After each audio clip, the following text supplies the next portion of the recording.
Hey, my friend, welcome back to another episode on the One Income Family. Today, we are going to be talking all about tracking your finances. I'm going to tell you 4 reasons you should track your finances and help you to change your negative mindset around tracking it because, who really wants to track their finances? It's not exactly the most funnest, that's not a word. It's not exactly the most fun thing in the world to do, right? You feel like you don't have the time for it and that it's unnecessary. But today I'm going to open your eyes to why it is important and what it can do for you if you just try it and how it can transform your finances, especially when you live on one income. So, my friend, take a deep breath from them chores, go grab a drink, and let's dive in.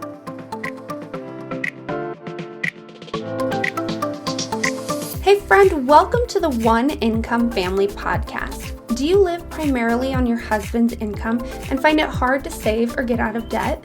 Are you constantly searching for ways to cut costs, live frugally, and do things on a budget? Do you have big dreams only to be stopped by overspending and loosely following your budget? Hey, I'm Molly, and I too have struggled with living and growing a family on one income. But through trial and error and a lot of help from God, my family and I have learned how to live abundantly on less.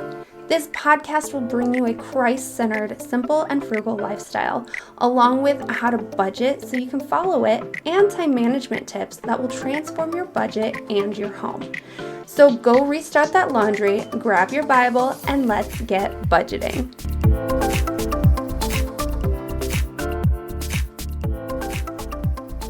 Hey friend, are you finally ready to stick to that budget? Are you sick of slipping back into bad spending habits that keep you from doing the things that you and your family enjoy?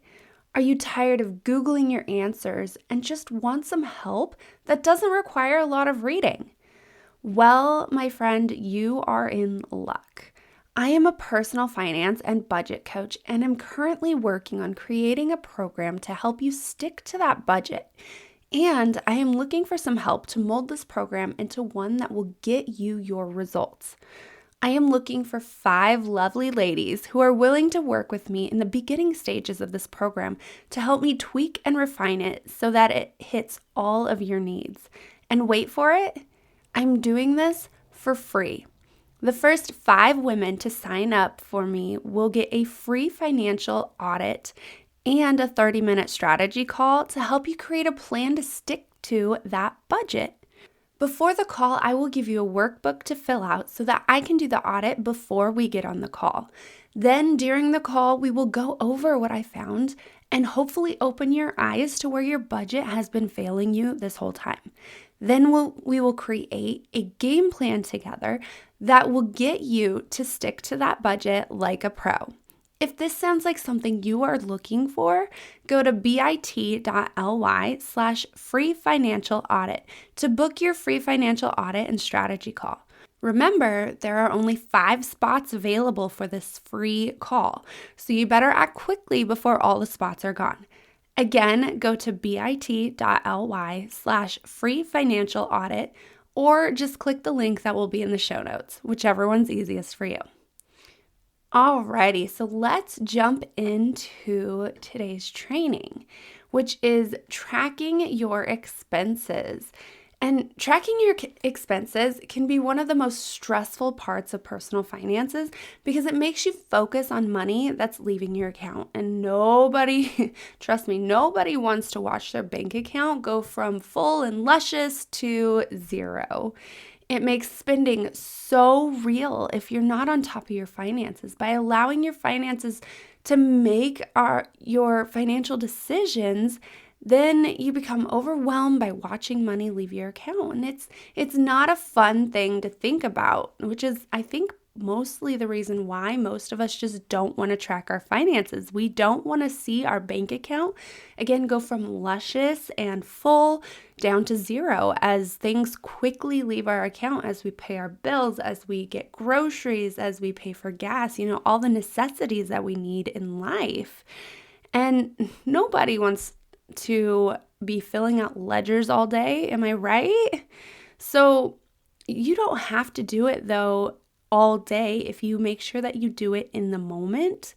And then you don't have to worry about it again. Maybe at the end of the month you go and check over everything, but you don't have to spend hours just to fill out a ledger. And so I want to help you understand why it's so important to track your finances so that when you actually go to do it, it's less of a burden and more of a, well, if I do this, it helps me stick to my budget and it helps me catapult my finances into a position that brings me joy, it brings me peace, and I'm the one in control of my finances instead of my finances controlling me, because that is not a position that any of us want to be. We don't want to be saying that you can't do something because it's not in the finances. Instead, we want to be able to say that we can't do something because we didn't budget it if it came up in the moment and we used all of our extra miscellaneous money for those kind of expenses. That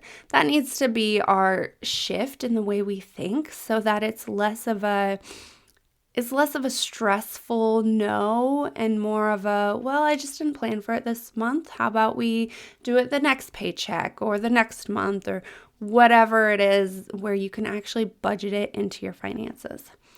Okay, so the 4 things that I want to tell you are, well, I'm going to start with one. I'm not going to overwhelm you by telling you all 4 at one time. So the first one I want to tell you is by tracking your finances, it puts, like I talked about a couple weeks ago, the emotion back into your spending. So in order to have emotion and any feelings when you make a purchase, you have to be able to see that dollar amount remaining in your account or on the ledger or on the expense tracker, whatever you want to call it, whatever you look at. You want to know how much money you have so that when you go to make a purchase, it's less of a mindless thing and more thought is put into it. So these days we can spend so easily by just handing over our card or using an app to pay for things, and we don't actually see the dollar amount that leaves our account or the amount that we have in the account. And then we take the thought out of spending. I guess instead of saying emotion, I should be saying thought, because the thought is what brings the emotion. And by having thought in your purchase, you really are thinking about whether it is a smart decision to make or if it's just a willy-nilly whimsical thing that you're just randomly doing. And by not looking at your account, you are validating that it's okay and that it should be in there because you're like, oh yes, I think it's in there. I believe it's in there. But in all reality, you don't have the facts and you don't know how much is in there. And so when you make the purchase, you could be affecting other parts of your budget. And that's why you're not able to stick to your budget. Okay, so point number 2 is you can see where your money is really going if you are tracking your expenses. And by doing that, you're able to cut costs in the right location of your budget. So in order to stick to your budget, you got to know where your money's going. Meaning you have to physically see what is going on with your finances to make solid financial decisions. If you make a decision based on what you think is going on rather than what is actually going on, then you're going to fail every time. It's like what I said earlier when you take the thought out. So you want to be able to stick to the budget. You want to be able to cut costs. It's like in the sports world, you watch old game film to know what to better predict the opposing team or even yourself will do during the game. Because what you think you're doing and what you think they will do is totally different than what's actually happening and the actual facts that are going on. It's never the same because our brains sometimes make things better or worse than they actually are. And so once you get those actual facts, things go so much better. So don't rely on your memory because your memory can be thwarted to either better serve you or be worse off. Make sure you have those facts. And by tracking your finances, you have those facts and you don't have to worry about it. So point number 3, it opens your eyes to unseen expenses. In order to know where your money is going, you have to look at it. Thoughts do not equal facts. So I feel like this is just a recurring purpose. I just feel like a broken record right now because you have to not rely on your thoughts. You have to rely on your facts. By being able to see what you have, it just allows you to actually be able to make good decisions, good financial, true decisions that aren't going to affect you in the long run. And I have seen so many apps out there saying, hey, I can help you find all the subscriptions that you didn't know you had. Well, my friend, if you're following your finances, nothing is a surprise. You know where your money's going, and you don't have to worry about an app telling you if you have subscriptions that you didn't know about. And let me tell you something. You don't need to rely on an app for that either. You can just pull up your bank statements, look through them, and it'll tell you the facts of what you actually are spending. So it'll just open your eyes to those things that maybe you didn't know you were spending, because we are spending without thought, and we are taking on expenses that we didn't think we actually were.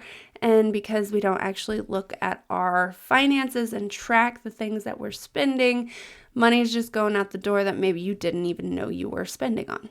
And then, hey, there's some finances or some money that could be used towards more groceries or having some fun family outings, or, the sky's the limit of what you can do with that extra finances. So point number 4, you can properly update your budget each month. So in order to stick to your budget, updating your budget amounts is necessary. And to do that, you have to know, again, where your money is going. And you know that your common spending tendencies, what I'm trying to say, rewind. By knowing where your money's going, you know your common spending tendencies, and if there's something going on that month, you can raise or lower the amount in each budget to better serve you. You don't have to just have a certain amount that you have every single month, because when you have that, it kind of makes it stressful. When you try to stick to the same amount every month, it can be difficult. Well, if you know how much you spend in certain areas and you have a bill coming up, or maybe something that like a birthday party is coming up, and you know that you spend a little extra in this area because it's a little bit of fun money. Well, maybe because of this birthday party coming up, you want to get a gift. Well, then you just transfer the finances from the thing that you like to do for fun into that gift area. And it's so much easier. And you can just fluctuate those amounts and not have to be stuck to a certain amount. And that fluctuation gives you freedom rather than a tight budget that you have to stick to, and it just makes life so much more stressful when you try to stick to the same amount every month. And allowing that flexibility and that freedom gives you financial freedom, because it's less stressful and it just brings you more joy being able to spend on things that pop up out of nowhere, or maybe are coming up on the calendar, and it just makes life easier. Trust me. Okay, so to recap, the points that I talked about, the 4 main points, is it puts the thought that triggers your emotion back into spending. And it's so important to have that thought, because then we make sound financial decisions.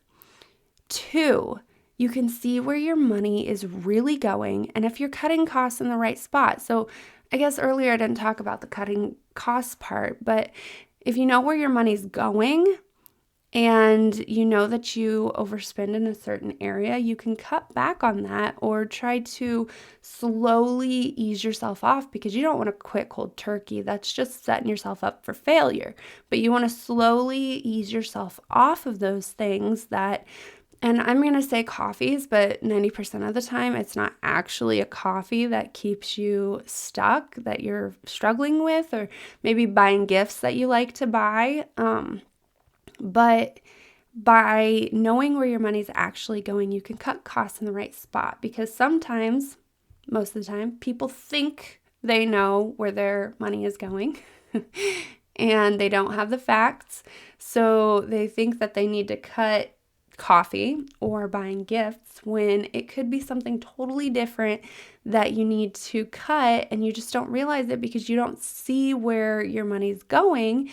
And you hear everyone in the financial world saying, well, you don't need that extra stuff like the coffees, or like going out for ice cream, or, renting a movie, that kind of stuff.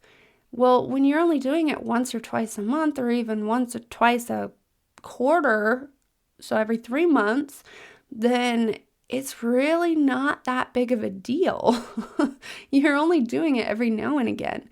But if you're doing it constantly, that's when you want to cut it, and that's what you want to find. And by tracking your money, you're going to find those commonalities that you're doing all the time.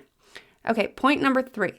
It opens your eyes to unseen expenses due to the lack of emotion and lack of thought that the world has created around buying anything.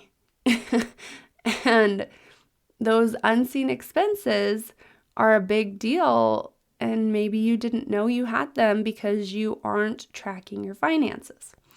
Point number 4, you can properly update your budget each month. And that, again, I said, is so important. It allows flexibility, it allows freedom, and it allows you to buy the things that you want to buy without having the guilt of buying it if it is like a coffee or a gift for somebody. Okay, so how do you track your spending? Simple. I gave you last week, if you go back to the last episode, a simple on-the-go budgeting method. Well, you can do that for everything if you want.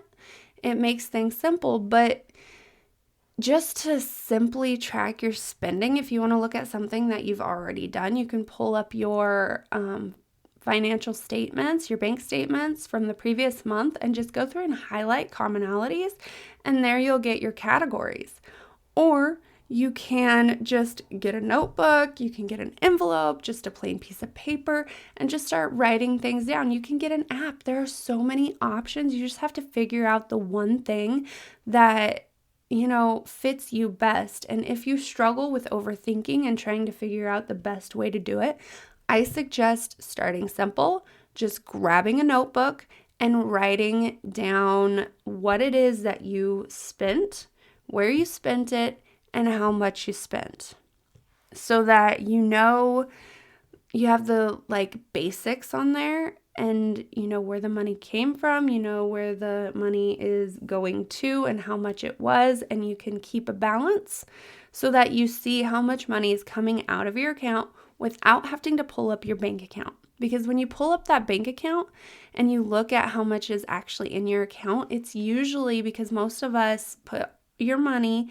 in one big account, and when you do that, you don't actually know how much is budgeted in each section. And so you just want a budget for the thing that mostly you spend on, and you're able to track that amount rather than the whole thing. When you try to track the whole thing, it can get overwhelming and stressful. Just track your variable expenses. So the things that you spend mostly that never stay the same. So like your groceries, your gas, your fun money, your dates, that kind of stuff. Don't worry about your bills. Don't worry about your liabilities. That kind of stuff can be worried about later on. Just worry about the one budget that you handle most of the time and go from there. Start simple, practice, and then add on if you want to. Okay, So I hope that was helpful, and I pray that you get a lot out of this. But I do want to remind you that if you are ready to stick to that budget, are sick of slipping back into the bad habits of spending that sometimes can happen, and you want to enjoy the things that your family enjoys, and you're tired of Googling your answers, and just want some help that doesn't require reading or listening to, a YouTube channel, and you just want some actual physical help, you want to talk person to person, I am a personal finance and budget coach, and I'm currently working on creating a program to help you stick to that budget.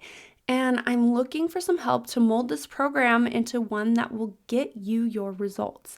I'm looking for 5 lovely ladies who are willing to work with me in the beginning stages of this program to help me tweak and refine it so that it hits all of your needs.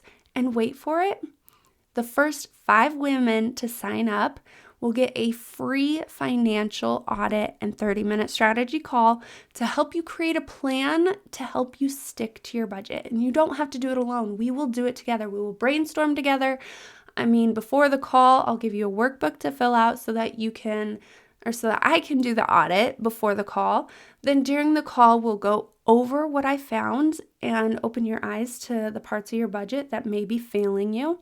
And then we will create a game plan together. And that's the main key point. We will do it together. You don't have to do it by yourself.